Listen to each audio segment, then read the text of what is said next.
Hello, boys and girls. Our reading assignment for today is to read a book to a stuffed animal. And then, after you read the story, to think about the character and how their feelings change from the beginning of the story to the end of the story. I'm going to read my story today to Bunny.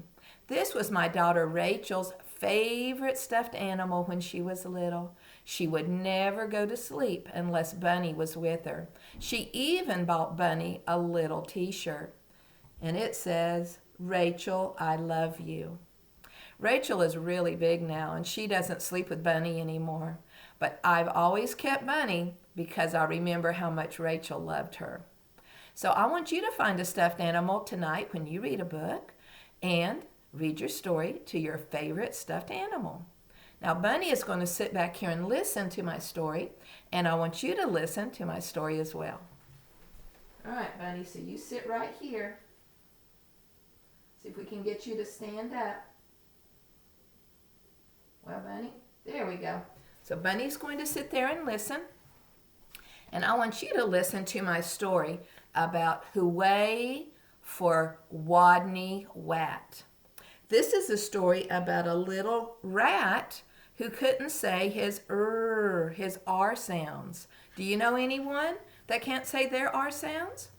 Well, this is what Wodney Wat would always say for his name, even though his name was Rodney Rat. So let's learn and see how Rodney's feelings are at the beginning of our story.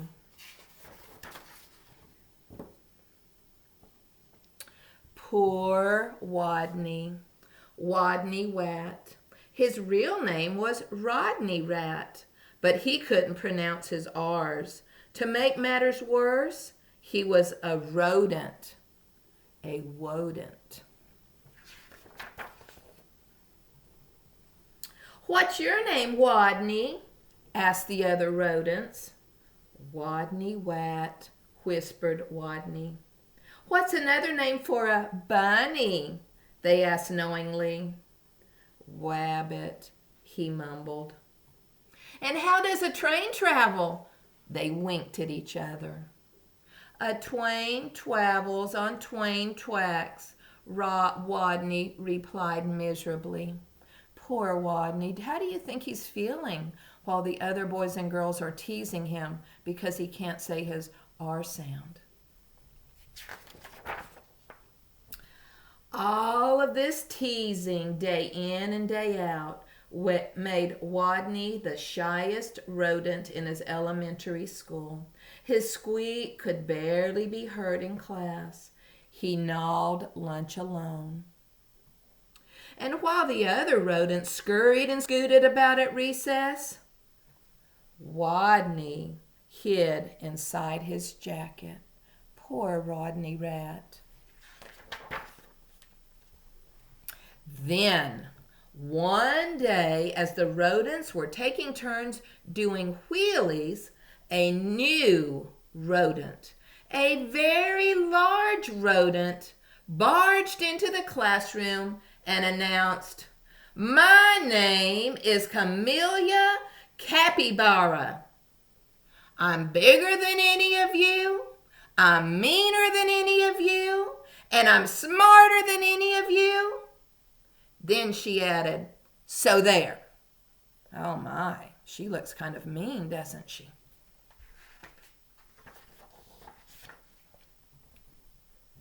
With that, she accidentally, on purpose, elbowed an ear, bumped 2 noses, stepped on 3 tails, and lay down on a desk.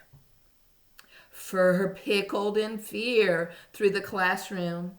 She sure was bigger than any of them. She sure looked meaner than any of them. Was she smarter than any of them?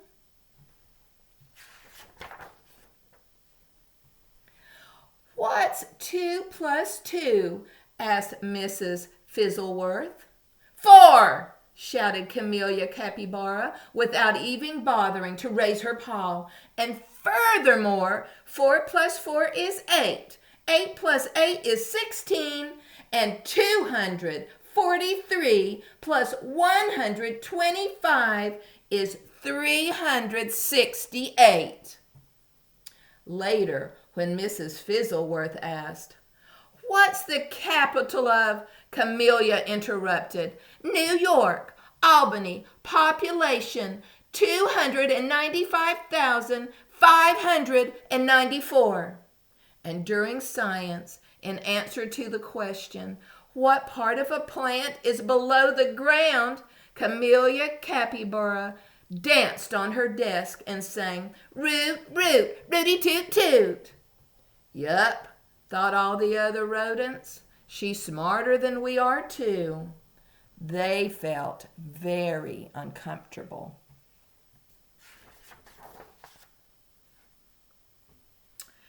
Every afternoon, just before the final recess, Mrs. Fuzzleworth drew a name from her hat to see who would be the leader of their favorite game.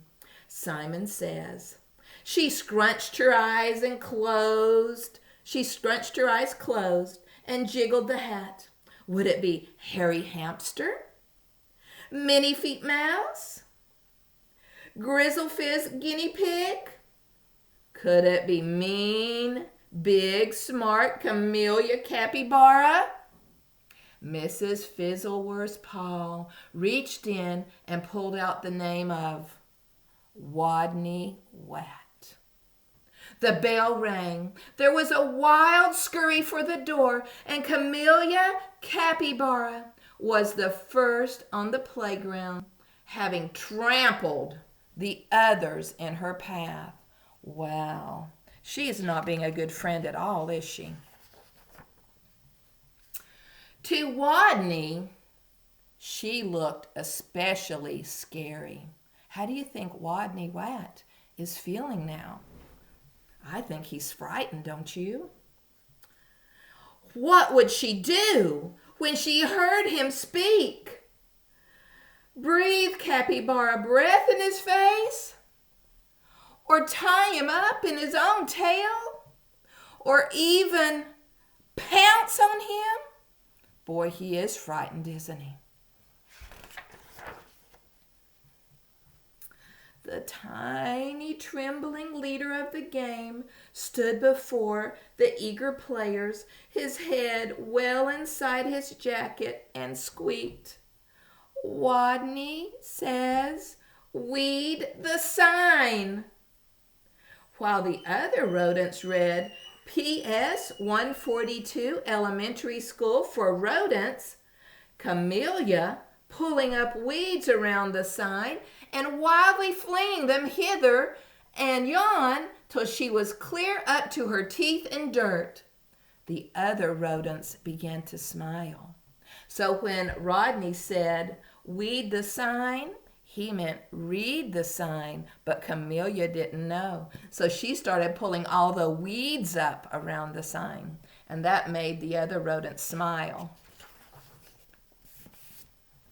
Watney says, "Wrap your paws around your head." He peeked a little peek out of his jacket and saw whap, whap, whappity, slappity, whap.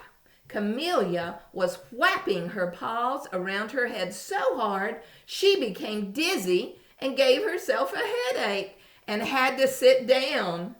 The other rodents couldn't help giggling. So when Watney said, "Wrap your paws around your head," he meant wrap your paws around your head. But Camellia thought he meant to whap her head. Watney says, "Wing around the Woozi." Camellia put out her arms like wings and made an airplane noise. But where was the Woozi? What was a Woozi?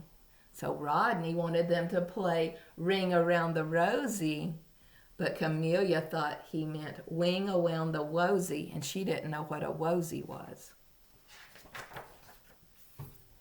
By now, Watney's voice was stronger, and his head was entirely out of his jacket.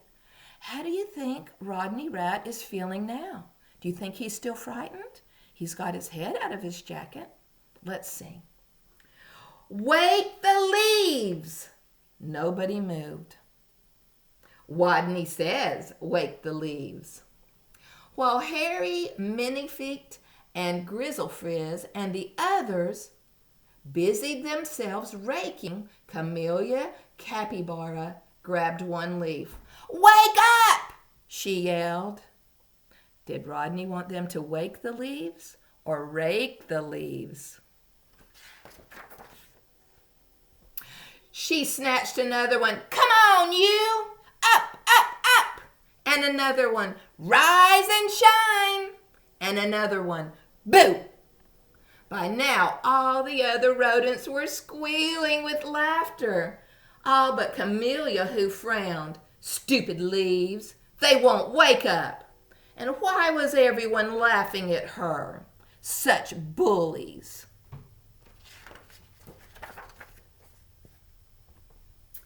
In a voice so strong he had to hold his own ears, Wodney called, Wodney says go west. The rodents collapsed in a happy heap for a rest. Go west. Camellia Capybara, feeling very smart that she could tell directions by the sun, said, all right, I shall go west. And then she added, so there. West she stomped forever. She was gone. And from that day on, the pupils of PS 142 Elementary School for Rodents never cheesed Wodney again. He was their hero. Hooway for Wodney Wat, they cried. Woot woot, woody toot toot. And there's Rodney Rat. What do you think Rodney is feeling now? Well, let's go back and think about how Rodney's feelings changed from the beginning of the story to the end of the story. Now, at the beginning of the story, remember, all of his friends were making fun of him. And he looked very sad, wasn't he? You know, that's how people feel when we tease them. It makes them feel sad. And then later, when Camellia joined the class and she was being so mean to everyone, Rodney started feeling frightened, didn't he? And he was frightened when he was chosen to be the leader of Simon Says. But when they got outside and Camellia didn't understand that Rodney couldn't say his R's, and she started doing what she thought Simon Says told her to do, everyone started laughing, and then Rodney started feeling braver, didn't he? He came out of his jacket a little bit, and then finally he came out all the way, and then he yelled as loud as he could. So he was feeling very brave then, wasn't he? And by the end of the story, he felt wonderful and happy because all of his friends were cheering him on, saying, Hooway for Wodney Wat. So find a book and read it to your favorite stuffed animal, like I read mine to Bunny. Bunny, did you enjoy that story? Bunny did. And then find out how the character is feeling at the beginning of the story all the way to the end. Bye.